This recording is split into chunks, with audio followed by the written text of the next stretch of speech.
Hello and welcome to this Tau Codex review with me, Xenovids.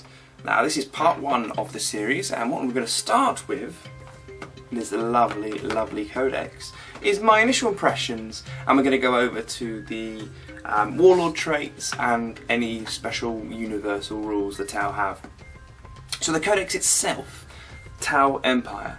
Why am I doing this many months after it's been released? Well, basically I didn't have the book, and I wanted to wait a little time because my main opponent for my battle reports is a Tau player, and I wanted to see how the units are all used, because we like to do fun missions, competitive missions and stuff like that, so it allows me to understand the Tau a little bit better. And reading the Codex, going through all the wonderful artwork, like so, and just reading the fluff, I have to say, out of all of the 6th edition Codexes, I think this is the best one. The fluff is brilliant. The Tau, for those of you that don't know, the Tau are a race who were just on a world, and they started learning how to do simple things like create weapons and have basically tribes on their planet, and then they had a massive expansion of evolution and adaptation once the ethereals came down, and in a short amount of time they were able to be, well, the Tau, spacefaring, great technology, amazing weapons, and a great society, and an empire whose main doctrines are join us and you can have all the fruits of our labour, and you can help us make the 40k universe a brighter place rather than the grim darkness of the future, and if you don't, then we're not going to be friends and we're going to kill you. And that's the Tau. Influenced heavily on Middle Eastern and Eastern philosophies and the way they look, and because they've got all the mechs, there's a lot of anime influenced with the crisis teams and the giant riptide. So, reading, like I said, reading through this book, it's brilliant. The fluff is brilliant, and it really gripped me. And it's something new, completely different to any other army out there, which is what's great. So I'm going to start by going through some special rules. Let's start with what they don't have. Any psychic powers. Now the Tau are, for whatever reason, they don't have psychic powers, and Chaos hate them because they can't influence their minds. But it doesn't mean the Tau can't understand the warp, and they don't understand how warp engines work that the Imperial use. There's a story in here, they got hold of one, and they took someone as a prisoner and said, how does this work? And he says, I don't know, we just chant all these essentially prayers and this stuff, and it makes it work because technology is a bit weird in the 40k universe. So no psychic powers. Saves a lot of time, allows you to shoot more, I guess, in your turn, but it means you only have a deny the witch roll of a 6 up, and you don't have a chance to be kind of sneaky with any of the psychic powers that's available to, like Eldar and stuff like that. So, special rules. Bonding Knife Ritual. A unit consisting entirely of models with this special rule, not counting drones, benefits from heroic morale even if they are not accompanied by an independent character. So I think I don't really know the heroic morale rule. I think you just do your normal leadership when you're falling back or something like that. Sounds good, because the leadership is quite low. The best one, the most amazing rule to come out of any of the 6th edition codexes, I think, supporting fire. When an enemy unit declares a charge, all friendly models with this special rule in units within 6 inches of the charging unit's target can choose to fire Overwatch as if they were also targets of the charge. Now remember that a unit can still only fire Overwatch once each phase. So, if you have a unit here, and your opponent has Thunderhammer Storm Shields or anything, Terminators or anything like that, and they're like, I'm going to charge you, and you also have a unit here and here within 6 inches, so you have a little bubble, then this unit can Overwatch, this unit can Overwatch, and this unit can Overwatch. And the amount of times that units of Fire Warriors have decimated my assault has been just not nice. Brilliant rule. And supporting fire, I think, is on everything except for vehicles. And the weaponry in this codex is amazing. They are brilliant, the weapons here. I'm going to quickly go to one of my favourite pages.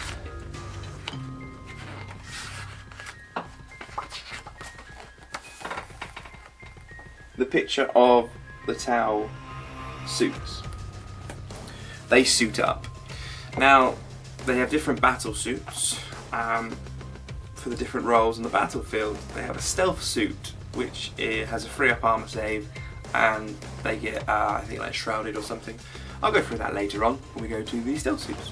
Crisis have 3-up armor save. Broadsides and Riptides, which are the big mechs, have 2-up armor saves. But all of the battle suits come with multi-trackers and black sun filters. It says, stealth battle suits grant the wearer stealth and shrouded. So that's a 4-up cover save in the open. Ooh. That's awesome. Page 69 is where multi-trackers are. Multi-trackers. A model with a multi-tracker can fire an additional weapon in each shooting phase. So Crisis Suit team can fire 2 weapons. Hold the phone. You can fire an additional weapon in each shooting phase. That means Riptides can fire 3 weapons if you have 3 weapons on them. Because they're a monstrous creature. Amazing. And Black Sun Filters basically means Night Fight doesn't affect anything. Anything in a battle suit is not affected by Night Fight. Wow. That's amazing. So, one of the best armies for long range shooting. Some don't really care about night fighting, and they can fire lots of weapons. Granted though, Tau have a low ballistic skill. My opponent who has the Tau is always moaning, why are they only ballistic skill free? Basically, the weaponry they have is great, but biologically they don't have the same sensory ability. They can't see very well basically, and their perception of like how far away things are isn't very good. So to combat this, they use marker lights, which if you've seen in any film, you see like a red dot from a sniper. Now, or a laser that they use in more modern days. They use a laser and a homing missile comes in where you've targeted. So the marker light allows you to do special things. Now, marker lights, you don't take saves against them. Essentially, you shoot your marker light, and you put a counter or whatever, tiddlywink, whatever you want to use next to that unit. And what you do, because you normally say if you have 5 marker lights that you're shooting, and 3 of them go through. If you take one of them away, a unit has +1 ballistic skill, shooting at that unit, which is good. Take 2 away, then whoever's shooting at that unit ignores cover. Or again, use 1 marker light to fire a seeker missile, which is like a homing missile essentially, and it's like unlimited range. But something has to have a seeker missile on it, like a sky ray or a broadside. So yeah, awesome supporting fire, long range weaponry, brilliant crisis suit themes, great fluff, great pictures. Yeah, so far so good. Let's go to the Warlord traits. Now, I'm a Tyranids player at heart, and the Warlord traits that we got were below par. A lot. Seeing as number one is any jungles, you can choose a piece of jungle terrain and it's like a carnivorous swarm or whatever it is. Well, that's great if you use jungle pieces, but if you don't, then it's rubbish, like more than rubbish. So let's see how the Warlord traits are for the Tau. On a d6, you roll for your Warlord trait. On a 1, you have Precision of the Skilled Hunter. Enemy models cannot take Lookout Sir rolls against your Warlord shooting attacks. If your Warlord has no ranged weapons, re-roll this result. Brilliant. So your Warlord can essentially snipe out, if you position them right, independent characters. But if your Warlord doesn't have any shooting, you can re-roll, which is brilliant. I don't think we have anything that can re-roll a Warlord trait in Tyranids or Eldar. So number 1, good. Number 2, through Unity Devastation. One use only. Declare your Warlord is using this ability at the start of one of your shooting phases, and for the duration of the phase, all friendly units from this Codex within 12 inches of the Warlord re-roll to hit rolls of a 1.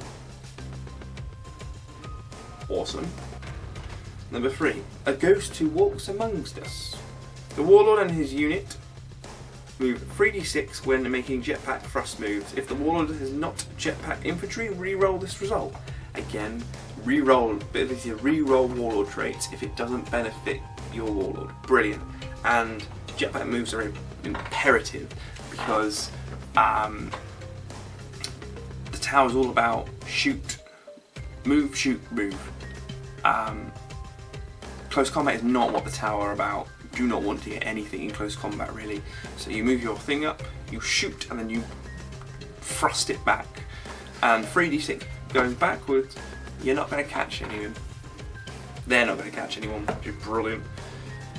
Exemplar of Selfless Cause. One use only, declare your Warlord is using this ability at the start of one of your movement phases. All friendly units from this Codex on the battlefield that have gone to ground are no longer considered to have been gone to ground and can move and shoot normally. Again, brilliant. You go to ground behind a big bit of terrain, you get awesome saves, and then you jump back up. Ability to shoot again. Number 5, Predator of the Skies. One use only, declare your Warlord is using this ability at the start of your own shooting phase. For this phase, your Warlord and his unit have Skyfire. Wow. That's all I can say, because Tau have access to loads of plasma and melter, a longer range than normal, or high powered weaponry, and if you have a commander with a bodyguard team and a Helldrake comes by, because they are horrible to play against, or something is flying by, you can just go, guess what? I have Skyfire. And no more Helldrake. That's awesome, because a big thing about 6th edition is flyers, and there are a lot of strong flyers out there. And they are annoying if you don't have an army with flyers, or don't have a way to tackle them. Now, in this Codex, you can give upgrades to your crisis teams and battle suits to have Skyfire. And in fact, if I took broadsides, I'd give them Skyfire, but we'll come to that in the heavy support section. But it's amazing. You have that, you don't need to buy any flyers, and I don't really like the flyers in this Codex. And the last one, number 6. Through Boldness, Victory. Your Warlord and any unit he joins does not scatter when arriving from Deep Strike. Ooh. Well, that changes everything. That's brilliant. So you rock up to a battle and you think, right, I've got this army, your opponent, oh, they've got that army. Oh dear, how am I going to take down that unit at the back? I can't scatter because I'll go off the board or we'll hit a piece of terrain. Oh, I don't scatter anymore. And Farsight has this ability and he's awesome, completely. And a Farsight Enclave army is one of the best armies out there for 40k. You have Farsight and his bomb of Crisis teams. It's expensive, points wise, but they don't scatter, and then they have abilities in here where in a Crisis team, some of them can shoot separate to what the rest are shooting. So they can just literally poof, have some shoot over here, some shoot over here, some shoot over there. Melter, plasma, rapid fire, boom. This book is all about shooting. Warlord traits, brilliant. Excellent. It's brilliant. Don't see much wrong. So yeah, that's part one. Introductions, first impressions, and whatnot. Warlord traits are brilliant.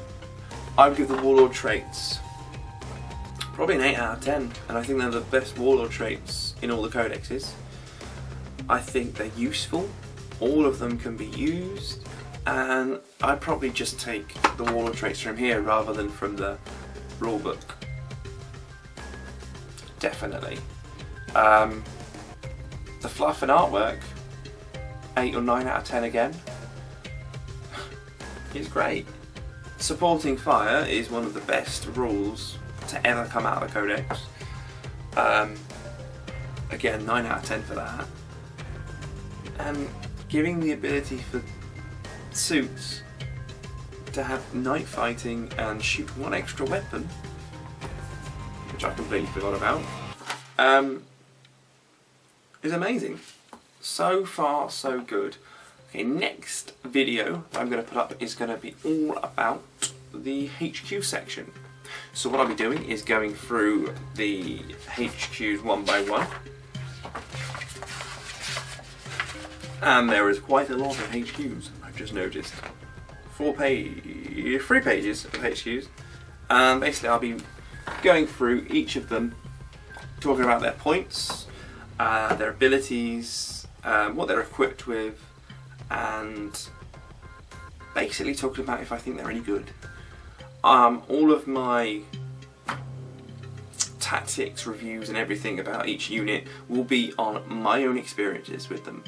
So if I say Commander Farsight is rubbish, never take him, he's the worst thing in the Codex, because whenever he's been used, he's always died as soon as he's come in. You could go to your local gaming club and be like, hold on, Farsight's brilliant and he never dies and he always destroys everything. It's all subjective and it all depends on your local meta. But I'll give an overall theme and feel about the models, and I'll also talk about whether I think they are competitive or kind of a collector's model. There are some models in here that if you are collecting Tau to paint and just to collect for fun, I'll let you know to get those models.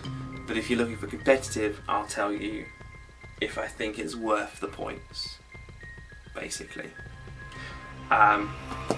Yeah, so that is it. Thank you very much for watching. Please like, comment, share and subscribe. This is one of my new video series that I'm going to be doing. It's probably going to be 6 or 7 more Tau. I'm going to be painting up some Tau and then giving a painting tutorial on it.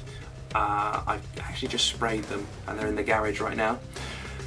So I'm going to get on with that. So thanks for watching, and I'll see you on the next video.